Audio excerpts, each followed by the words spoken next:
কপাল পুড়ছে কলকাতার। শাহরুখের দল একাদশী সাজানোর মতো সেরা প্লেয়ারই পাচ্ছে না। নিলামে পেয়েও রিশাদকে না নিয়ে কপাল চাপড়াচ্ছে কেকেআর। পিএসএল না খেললে শেষমেশ রিশাদকেই ডেকে পাঠাতো ডিফেন্ডিং চ্যাম্পিয়ন। খবর রটেছে কলকাতায় ফিরছেন না মঈন আলী। নতুন কারো দিকে তাকিয়ে আছে পশ্চিমবঙ্গের দল, যেন হাত বাড়িয়ে ডাকছে কে আসবি বল।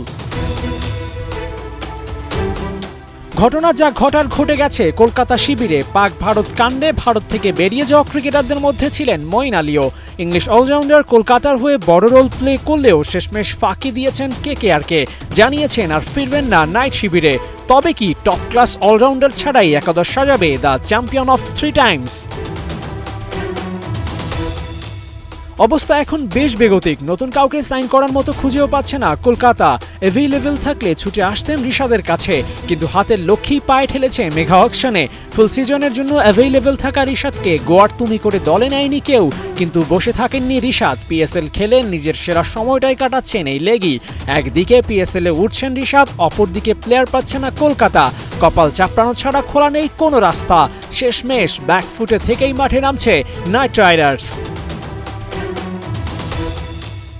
দ্বিতীয় দফায় 17 তারিখ শুরু হবে ইন্ডিয়ান প্রিমিয়ার লিগ। বন্ধ হয়ে যাওয়া লিগটি সচল করতে সবচেয়ে বড় চ্যালেঞ্জের মুখে পড়েছে প্লেয়ার দলে ফেরানো নিয়ে।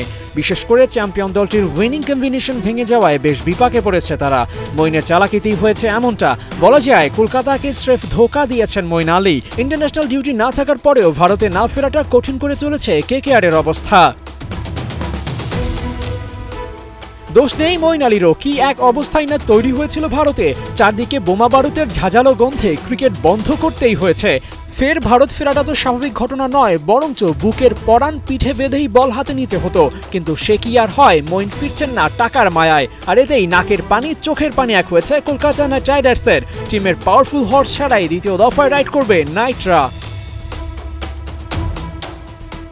টাকা দিয়ে সব কেনা গেলেও মঈন আলীকে কিনতে পারেনি আইপিএল। নিজের সিদ্ধান্তে অটল থেকে ভারতে পা ফেলছেন না এই অলরাউন্ডার। ধনের থেকে জানের মায়া বেশি, এটাই সত্য। মঈন আলী নিয়েছেন সঠিক সিদ্ধান্ত। আবু নাইম, ৭১।